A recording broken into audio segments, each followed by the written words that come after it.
إن الحمد لله نحمده ونستعينه ونستغفره ونعوذ بالله من شرور أنفسنا ومن سيئات أعمالنا من يهده الله فلا مضل له ومن يضلله فلا هادي له ونشهد أن لا إله إلا الله وحده لا شريك له ونشهد أن محمدا عبده ورسوله أما بعد أعوذ بالله من الشيطان الرجيم بفضل بسم الله الرحمن الرحيم ربنا هب لنا من أزواجنا وذرياتنا وقرة أعين وجعلنا للمتقين إماما صدق الله العليم. கண்ணியத்திற்குரிய அல்லாஹ்வின் நல்லடியார்களே, சகோதரர்களே, சூரத்துல் ஃபுர்கான் என்று சொல்லக்கூடிய அத்தியாயத்தில் 74வது வசனமாக அல்லாஹ் இந்த துஆவை சொல்லித் தருகின்றான். ரப்பனா ஹபலனா மின் அஸ்வாஜினா வ துர்ரியாத்தினா வ குர்ரத அயுனின். எங்கள் இறைவா, எங்களுடைய மனைவியர்களிடத்திலிருந்தும் அதே போன்று எங்களுடைய குழந்தைகள், எங்களுடைய சந்ததிகளிடத்திலிருந்தும் குர்ரத அயுனின், எங்களுக்கு எங்களுடைய கண்களுக்கு அவர்களை நீ குளிர்ச்சியாக ஆக்கி வைப்பாயாக. ஒண்ணு. இரண்டாவது, வஜஅல்னா லில் முத்தகீன இமாமா, இன்னும் இறையச்சவாதிகள் பயபக்தியாளர்களுக்கு எங்களை நீ முன்னோடியாக ஆக்கி வைப்பாயாக என்று சொல்லக்கூடிய இரண்டு விஷயத்தை அல்லாஹ் இந்த துஆவில சொல்லி தருகின்றார். முதலாவது விஷயம் குடும்பம். எங்களுடைய மனைவியர்களிடத்திலிருந்தும் எங்களுடைய குழந்தைகளையும் எங்களுக்கு என்ன செய்ய நீ கண்களுக்கு குளிர்ச்சியாக ஆக்கி வை. ஏன் அப்படின்னு சொன்னா, இன்னைக்கு ஒருவருடைய வாழ்க்கையினுடைய சோதனையை குடும்பத்திலிருந்து தான் ஆரம்பமாகும். அதனாலதான் இந்த ஆழமான ஒரு துஆவை அல்லாஹ் கூறி காட்டுகின்றான். ஒருவருடைய நிம்மதி எங்க இருக்குது அப்படின்னு சொன்னா அவருடைய குடும்பத்துல இருந்தா முதல்ல ஆரம்பிக்குது. யாருக்கு குடும்பத்துல நிம்மதி இருக்குதோ அவரால தான் அவருடைய குடும்பத்திலையும் அவருடைய மனைவி இடத்துல, குழந்தைகளிடத்துல, பெற்றோர்களிடத்துல, உடன் பிறந்தவர்களிடத்துல அங்க நிம்மதி இருந்தாதான் வெளி உலக வாழ்க்கைக்கு அவருக்கு நல்லா இருப்பார், அவருக்கு எல்லாமே சரியாக இருக்கும். அங்க நிம்மதி இல்லை அப்படின்னு சொன்னா, அதிலும் குறிப்பாக ஒரு கணவன் மனைவியினுடைய அந்த குடும்ப வாழ்க்கையில மனைவிட்ட இருந்து கணவனுக்கு நிம்மதி இல்லைனாலோ அல்லது கணவனிடத்திலிருந்து மனைவிக்கு நிம்மதி இல்லை அப்படின்னு சொன்னாலோ அந்த வாழ்க்கை அப்படிங்கிறது ரொம்ப அது மிகப்பெரிய ஒரு சிரமத்திற்கு உண்டான ஒரு வாழ்க்கையாக நம்மளால பார்க்க முடியும். அதனால அல்லாஹ் சொல்றான் இந்த துஆவை, ரப்பனா ஹபலனா மின் அஸ்வாஜினா, இறைவா எங்களுடைய மனைவியிடத்திலிருந்து எங்களுக்கு நீ கண் குளிர்ச்சியை வழங்குவாயாக. அப்ப என்ன அர்த்தம்னா, குடும்ப வாழ்க்கையில அந்த ஒரு நிம்மதியையும் மனைவியிடத்திலிருந்து ஒரு கணவன் ஒரு மகிழ்ச்சியை, ஒரு சந்தோஷத்தை பெற்று தரக்கூடிய ஒரு துஆவாக இதை நம்ம பார்க்கணும். இன்னைக்கு கணவன் மனைவியினுடைய வாழ்க்கையில நிறைய பிரச்சனைகள் வந்து போகலாம். நமக்கு பிடிச்சது அவங்களுக்கு பிடிக்காம போகலாம், நாம செய்யக்கூடிய விஷயங்கள் அவளுக்கு திருப்தி இல்லாம போகலாம். இப்படி பல பிரச்சனைகள் இருக்கு. ஆனாலும் அந்த எந்த பிரச்சனைகளும் நிம்மதியை துளைச்சிடக்கூடாது. எனவே தான் இந்த துஆவை அல்லாஹ் நமக்கு சொல்லித்தரான். அப்போ அவருடைய மனைவி அவருடைய மனைவி அவருடைய குழந்தைகள் அங்க நிம்மதி இல்லாம போயிடுச்சுன்னா எல்லாமே சிதறி போயிடக்கூடிய ஒரு சூழல்ல நம்ம பார்க்கிறோம்.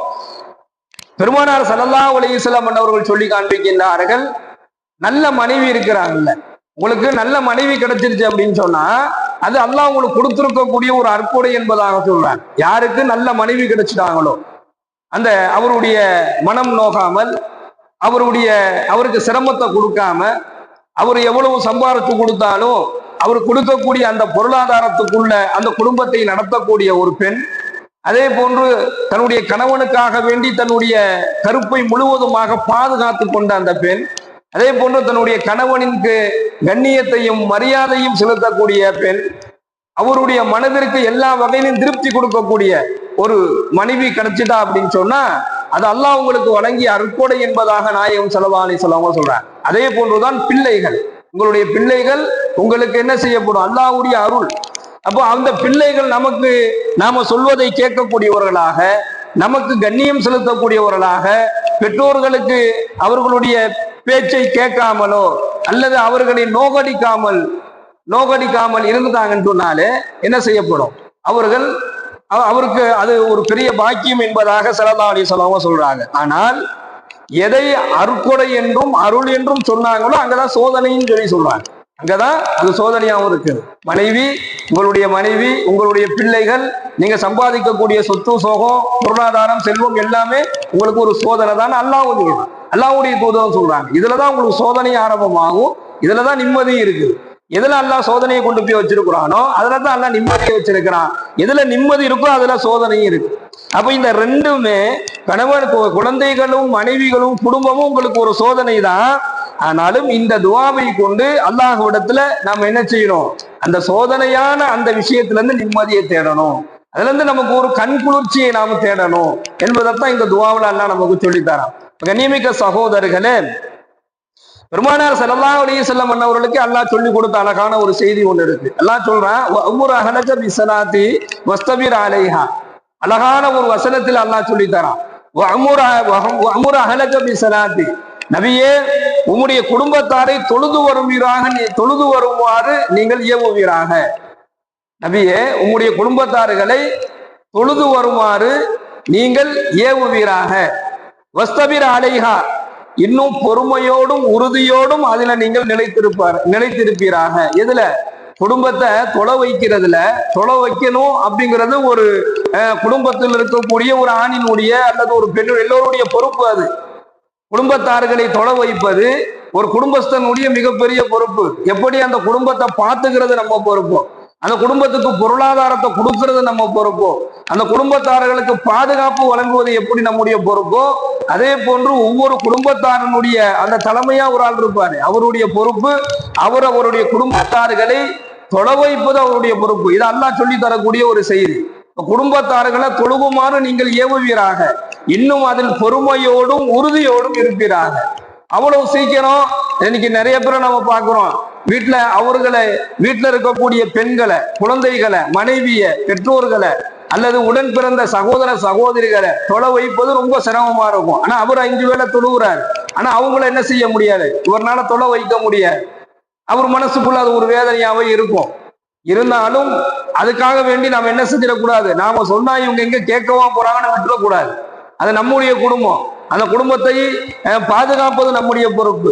அந்த குடும்பத்தை நரகத்திலிருந்து அந்த குடும்பத்தை பாதுகாப்பது நம்ம பொறுப்பு. இன்னும் நிறைய பேர் என்ன நினைக்கிறாங்கன்னா, நாம தான் தொழுகிறோமே, நாம தொழுகிறது நம்ம குடும்பத்துக்கு போதுங்க கூடிய ஒரு நிலையில இருக்கிறதெல்லாம் பார்க்கிறோம். அதெல்லாம் கிடையாது.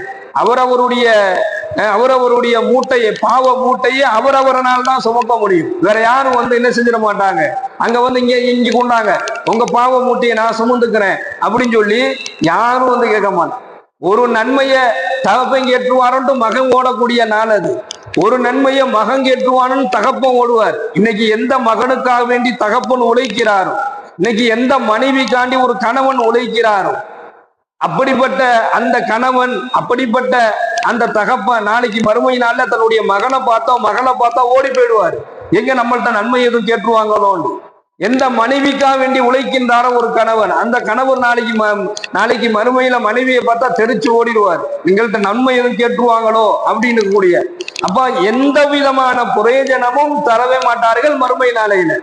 தங்கமோ வெள்ளி காசோ எதுவுமே பிரயோஜனம் தராத ஒரு நாள்.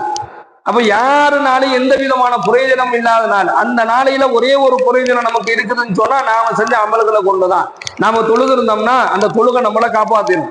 நாம குரான் ஓதக்கூடியவர்களாக இருந்தால் அந்த குரான் நம்மளை காப்பாற்றும்.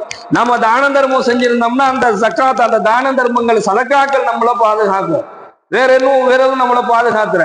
அப்போ உங்களுடைய குடும்பத்தார்களை தொழுது வருமாறு நீங்கள் ஏவுவீராக. அது நம்ம கடமை. அவங்க கேட்கல, ஒவ்வொரு நாளைக்கும் சொல்லிக்கிட்டே இருக்கணும். மனைவி தொழாத ஒரு சூழல்ல இருக்கிறாங்களா, நீ தொழுகு என்பதாக தொழுகையை எத்தி வைக்கக்கூடிய கணவனாக, தொழுகையை எத்தி வைக்கக்கூடிய மனைவியாக குடும்பத்தில் இருக்கக்கூடிய ஆணும் பெண்ணும் மாறிக்கிட்டே இருக்கணும்.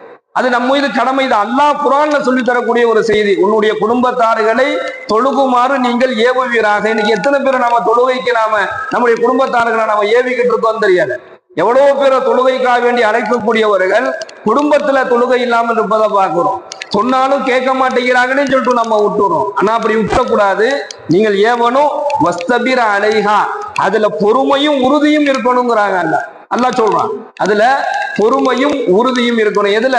குடும்பத்தார்களை தொலை வைப்பதுல அதே போல் அதுல உறுதியாகவும் இருக்கணும், அதுல பொறுமையை மேற்கொள்ளணும்.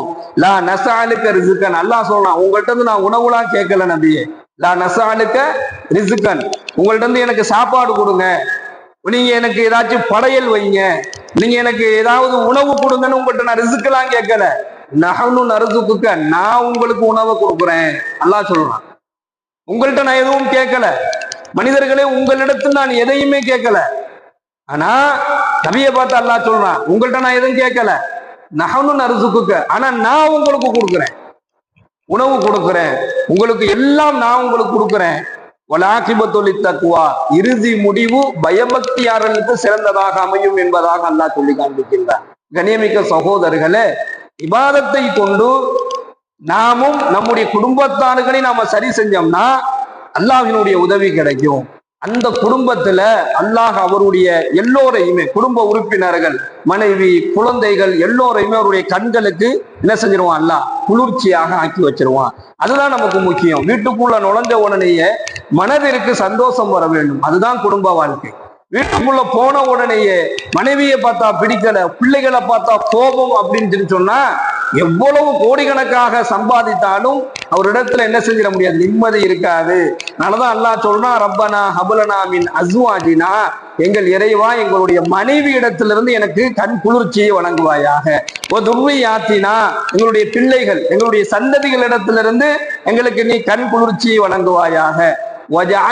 முத்தகீன இமாமா, இறையச்சவாதிகளுக்கு என்னை முன்னோடி, என்னை என்னென்ன செய்ய முன்னோடியாக ஆக்கி வைப்பாயாக என்கின்ற இந்த துவாவை அல்லாஹ் சொல்லி தருகின்றான். எல்லாம் வல்ல இறைவன் நம்முடைய குடும்பத்தார்களை நம்முடைய கண்களுக்கு குளிர்ச்சியாக அல்லாஹ் ஆக்கி வைப்பானாக.